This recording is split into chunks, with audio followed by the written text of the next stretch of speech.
நடிகர் ரவிமோகனுடைய வாழ்க்கையில நிறைய குழப்பங்களானது போயிட்டு இருக்கக்கூடிய சூழ்நிலையில தன்னுடைய வாழ்க்கையை கெடுத்ததே மூன்றெழுத்து நடிகை தான் அப்படின்னு அவர் சமீபத்துல ஒரு பேட்டியில வந்து குறிப்பிட்டிருந்தாரு. அப்படியே அந்த மூன்றெழுத்து நடிகை ரவிமோகனுடைய வாழ்க்கையில என்னதாங்க செய்தாரு? அவங்களுடைய வாழ்க்கையில ஏற்பட்டிருக்கக்கூடிய எல்லா விதமான கஷ்டங்களுக்கும் காரணம் அவர்தான் அப்படின்னு குறிப்பிட்டிருக்காங்க.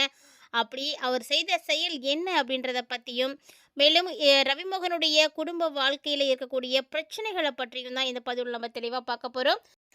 ஆர்த்திய காதலித்து திருமணம் செய்து கொண்ட நடிகர் ஜெயம் ரவி ஒரு சில வருடங்களுக்கு முன்னாடி அவர்கிட்ட இருந்து பிரிவதாக அறிவித்து விவாகரத்தும் வந்து கொடுத்திருந்தாங்க. அது மட்டும் இல்லாம அதை தொடர்ந்து அவருடைய அரவணைப்புல பார்த்தீங்கன்னா, பாடகி கெனிஷா வந்து இருந்திருக்காங்க. ஸோ கெனிஷாவோட இவர் நெருக்கமா இருந்தது மிகப்பெரிய ஒரு சர்ச்சைய வந்து கிளப்பியது. அதாவது என்னதான் வந்து ஒரு ஆண் வந்து விவாகரத்து செய்திருந்தாலுமே கூட, இன்னொரு பெண்ணோடு இருக்கும் பொழுது, அது கண்டிப்பா வந்து பிரச்சனைகள தான் ஏற்படுத்தி கொடுத்திருக்கும். ஸோ தோழியாக இருந்தாலுமே கூட, சமூகத்தினுடைய பார்வை வேறு. ஸோ கெனிஷாவ நெறைய விமர்சனங்கள் செய்தாங்க. அவர் பார்த்தீங்கன்னா, கடைசியா சென்னைய விட்டே வந்து வெளிய போயிட்டாங்க.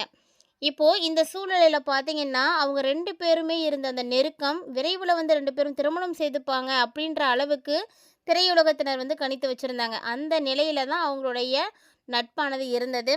ஸோ இந்த நிலையில ரவிய வந்து பெரியதா வந்து கெனிஷா வீடியோ வந்து வெளியிட்டு ஒரு அதிர்ச்சிய வந்து கொடுத்திருந்தாங்க. அத தொடர்ந்து பார்த்தீங்கன்னா, செய்தியாளர்கள சந்தித்த ரவி தன்னுடைய மனசுல இருந்து வந்த அத்தனை விதமான கசப்பையும், ஆதங்கத்தையும் கொட்டி தீர்த்துட்டாரு. அதாவது இத்தனை வருடங்களாக அவர் அனுபவித்த எல்லா விதமான கொடுமைகளையும் மனசுக்குள்ளே போட்டு மூடி வச்சிட்டு இருந்த எல்லா உண்மைகளையுமே வந்து இவர் வந்து இப்போ வந்து வெளிப்படுத்தி இருந்தார். குறிப்பாக செய்தியாளர்கள்ட்ட இவர் சொன்ன முக்கியமான விஷயம் என்னன்னா, தன்னுடைய திருமண வாழ்க்கையை வந்து முறிஞ்சு போனதுக்கு எங்களுக்குள்ள ஏற்பட்ட பிளவுக்கு எல்லாத்துக்குமே காரணம் அப்படின்னா தமிழ்நாட்டில் இருக்கக்கூடிய இட்லி நடிகை அப்படின்னு சொல்லக்கூடிய ஒருவர் தான் காரணம் அப்படின்னு அவர் வந்து பார்த்திங்கன்னா ஒரு குண்டை தூக்கி போட்டிருக்காரு. ஸோ இந்த இட்லி நடிகை அப்படின்னாலே நம்ம எல்லாருக்கும் தெரியும் யார் அப்படின்றத. அவங்கள மட்டும்தான் குறி வச்சு இவர் இப்போ வந்து பேசியிருக்காரு. ஸோ இந்த விவகாரத்தில் அவருடைய பெயர் வந்து பலமாக வந்து அடிப்பட தொடங்கியிருக்கு. அவங்களுடைய பெயர் பலமாக அடிப்படுற அளவுக்கு அவங்க என்ன அவங்களுடைய வாழ்க்கையில் போய் தலையிட்டாங்க, என்ன விஷயங்கள் செய்தாங்க அப்படின்ற மாதிரி ஒரு மிகப்பெரிய கேள்வியானது எழுந்திருக்கு. ஸோ இதை வந்து பார்த்துட்டு அந்த இட்லி நடிகையும் அதற்கான பதிலை வந்து வெளியிட்டிருக்காங்க. தங்களுடைய எக்ஸ் பக்கத்தில் ஆர்த்திக்கு ரொம்ப ஆதரவாக இருப்பதாகவும் ரவிக்கு எதிராக இருப்பதாகவும் வந்து பதிவிட்டிருந்தாங்க. இது பார்த்திங்கன்னா ஒரு மிகப்பெரிய பரபரப்பை வந்து ஏற்படுத்தினது. இந்த சூழ்நிலையில் பிரபல பத்திரிகையாளர் இருக்கக்கூடிய சபிதா ஜோசப் அண்மையில் அளித்த யூடியூப் சேனல் ஒன்றில் பார்த்திங்கன்னா, ரவி ஆர்த்தி பிரிவினுடைய பின்னணி மற்றும் இட்லி நடிகையினுடைய கடந்த கால காதல் கதைகள் இதெல்லாம் குறித்து பல அதிரடி தகவல்களை வந்து இறக்கியிருக்காங்க. ரவியினுடைய முன்னாள் மாமியாராக இருக்கக்கூடியவங்களும் இட்லி நடிகையும் ஆரம்பத்திலேருந்தே பார்த்திங்கன்னா நல்ல வந்து ஃப்ரெண்ட்ஷிப்பில் இருந்துக்கக்கூடியவங்க. ஸோ ரவி வந்து நல்ல பையன் அப்படின்னு ஆர்த்தி கிட்ட வந்து இட்லி நடிகை தான் வந்து சொல்லி பேசி அவங்க 2 பேர்த்தையும் வந்து சேர்த்து வச்சதாக வந்து சொல்லப்படுது. ஸோ நட்பினுடைய அடிப்படையில் சேர்த்து வச்சதோட மட்டும் அவங்க இருந்துடாமல் ஒதுங்கிக்காமல் இப்போ வரைக்குமே ரவியோடைய வாழ்க்கையில், அதாவது ரவியை விட்டு கொடுக்கக்கூடாது அப்படின்னு ஆர்த்திக்கு ஐடியா கொடுத்து அவரை வந்து ரொம்ப வந்து இழுத்து பிடிச்சி வச்சிட்டு இருக்கக்கூடியது அப்படின்னா அது வந்து இந்த இட்லி நடிகை தான் அப்படின்னு சொல்கிறாங்க. ரவியை பற்றி கூட ரவியினுடைய நண்பர்கள், பிரபல நடிகர்கள் எல்லாருமே வந்து அவர் வந்து ரொம்ப நல்ல மனிதர், சாதுவான ஒரு பையன் அப்படின்ற மாதிரி தான் அபிப்பிராயங்கள் வந்து கொடுத்துட்ருக்காங்க. இருந்த போதிலுமே கூட அவங்களுடைய வாழ்க்கையில் ஒரு பிரிவானது ஏற்பட்டிருக்கு. ஸோ எந்த ஒரு குடும்ப வாழ்க்கையிலையுமே ஒரு பிரிவு வருது அப்படின்னா அந்த இடத்துல நல்ல புரிதல் இல்லை அப்படின்றது எல்லாருக்கும் தெரியும். ஸோ புரிதல் இல்லாத வாழ்க்கையில் மட்டும்தான் பிரிவு அப்படின்ற ஒரு விஷயம் நடக்கும். ஸோ அப்படி பார்க்கும் பொழுது இந்த மூன்றெழுத்து நடிகை ஏன் இந்த மாதிரி ஆர்த்திக்கு ஐடியா கொடுத்துட்ருக்காங்க அப்படின்றத வந்து மிகப்பெரிய கேள்வியாக இருக்குது. இன்னொரு பக்கம் பார்த்தீங்கன்னா, ரவியை திண்டாட வைக்கணும் அப்படிங்கிறது அவருடைய நோக்கமாக இருக்குமோ அப்படின்னு வந்து ஒரு சில விஷயங்கள் வந்து யூகிக்கிற மாதிரி தான் இருக்குது. ஸோ ரவிக்கு மேலே அவங்களுக்கு என்ன அந்த அளவுக்கு கோபம் அப்படின்னு தெரியல. ரவி அதுக்காக என்ன செய்தார் அப்படின்றதும் தெரியல. ஒருவேளை ரவி தவறே செய்திருந்தாலுமே கூட அவங்களுடைய குடும்ப வாழ்க்கையில் தலையிடுறது அப்படிங்கிறது தவறான ஒரு விஷயம்.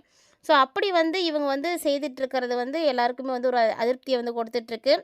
மேலும் அந்த மூன்றெழுத்து நடிகை அவங்களுடைய பழைய வாழ்க்கையை பற்றி பேசி சபிதா ஜோசப் என்ன சொல்லியிருக்காங்க அப்படின்னா, நடிகர் பிரபுவுக்கும் அவங்களுக்கும் இடையே வந்து ஏற்கனவே வந்து காதல் வந்து இருந்திருக்கு. நடன இயக்குனராக இருக்கக்கூடிய கலா மாஸ்டர் தான் மீடியேட்டராக வந்து செயல்பட்டாங்க.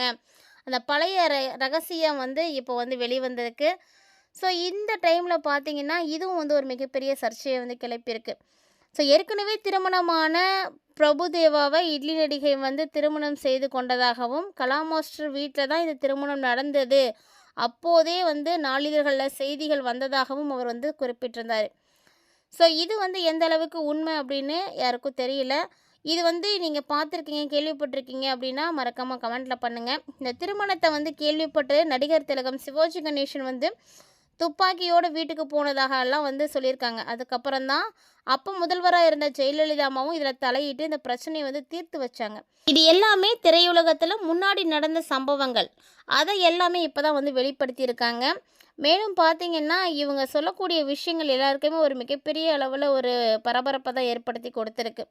திரையுலகில் பேசப்பட்ட தகவல்கள் எல்லாத்தையுமே வந்து அவங்க பகிர்ந்துட்டாங்க. முறைமாமன் படத்தின் பொழுது தான் இந்த பிரச்சனை வந்து வெளியில் வந்துச்சு அப்படின்னும், அதுக்கப்புறமும் தான் மூன்றெழுத்து நடிகைக்கு வந்து வேறு ஒருவரோடு வந்து காதல் உருவாகி திருமணமானது நடந்தது அப்படின்ற மாதிரியும் அவங்க வந்து அவங்க பேட்டியில் வந்து தெரிவிச்சிருந்தாங்க. ஸோ இந்த மாதிரி அவங்களுடைய பழைய வாழ்க்கையில் நிறைய பிரச்சனைகள் இருந்திருக்கு. ஆனால் அதுக்கும் ரவிமோகனுடைய வாழ்க்கைக்கும் என்ன சம்மந்தம் அப்படின்றது எல்லாருக்கும் தெரியல. ரவிமோகன் பார்க்கறதுக்கு வந்து சாதுவானவர் தான். நம்ம வந்து அவர் நடிகராக பார்க்கும்போதே தெரியும். ஒவ்வொருத்தங்கள வந்து பார்க்கும்போதே நம்ம கண்டுபிடிச்சிடலாம். அவங்க வந்து ரூடாக இருப்பாங்களா, இல்லை அவங்களுக்கு வந்து ரொம்ப ஆட்டிடியூட் இருக்குமா. ஸோ இது மாதிரி ஒரு நபரை பார்த்தோன்னே நம்ம கண்டுபிடிச்சிடலாம். ஆனால் ரவிமோகனுடைய ஃபேஸை பார்க்கும்போது அந்த மாதிரி நம்ம யாருக்குமே தெரியவே தெரியாது. படத்துலேயும் சரி, நேர்லேயும் சரி அந்த மாதிரி அவர் வந்து தெரிய மாட்டார். ஒருவேளை நம்ம பார்க்குறோம் அப்படி நமக்கு தெரியுதா, இல்லை ஒவ்வொருத்தருக்கும் ஒவ்வொரு குணம் இருக்கும். நம்ம வந்து அவங்களோட பழகி இருக்கக்கூடியவர்களும் நிறைய பேர் வந்து அவங்களுடைய கருத்துக்களை வந்து பகிர்ந்துட்டு தான் இருக்காங்க. ஸோ ரவிமோகன் வந்து நல்ல பையன், சாதுவான பையன், அன்பான பையன் அப்படின்ற மாதிரி எல்லாருமே சொல்லிகிட்டு இருக்காங்க.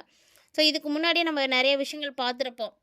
சிஎம் விஜய் அவர்களுடைய அம்மாவும் அவரை பற்றி நல்ல விதமாக தான் பேசியிருந்தாங்க. அதே மாதிரி சிம்பு சார் வந்து நல்லா பேசியிருந்தார். ஸோ கார்த்திக் சாரும் அதே மாதிரி நிறைய விஷயங்கள் வந்து சொன்னாங்க.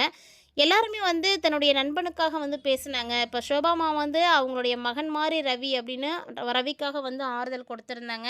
இந்த மாதிரி ஒவ்வொருத்தருமே ஒவ்வொரு விஷயங்களை அவங்களுக்கு தெரிஞ்சதை வந்து அவங்க சமூக வலைதளங்களை வந்து பகிர்ந்துக்கிட்டு இருக்கிறதோட மட்டும் இல்லாமல் ரவிமோகன் அவர்களுக்கு ஆறுதலும் வந்து கொடுத்துட்ருக்காங்க.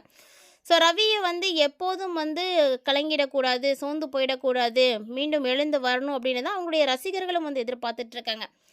ஸோ இவர் அவருடைய விவாகரத்து வரைக்கும் நடிக்க போகிறதில்ல அப்படின்னு ஒரு அதிர்ச்சி வந்து கொடுத்துருந்தாரு. ஸோ கண்டிப்பாக மீண்டும் அவர் வந்து நடிக்கணும் அப்படின்னு அவருடைய ரசிகர் பட்டாளம் எல்லாம் காத்துட்ருக்காங்க. ஸோ இந்த மாதிரி நிறைய விஷயங்கள் அவருடைய வாழ்க்கையில் வந்து நடந்துகிட்ருக்கு. மேலும் விரைவில் அவருக்கு விவாகரத்து கிடைக்கும் அப்படின்னு எதிர்பார்க்கப்படுது. ஸோ விவாகரத்து கிடைத்ததுக்கு அப்புறமா அவருடைய நடவடிக்கைகள் எப்படி இருக்கும் அப்படின்றதையும் நம்ம பொறுத்திருந்து பார்க்கலாம். இந்த மாதிரி நிறைய அப்டேட்ஸை உடனுக்குடன் தெரிஞ்சுக்கிறதுக்கு சேனலை சப்ஸ்கிரைப் பண்ணிட்டு ஃபாலோ பண்ணிக்கோங்க.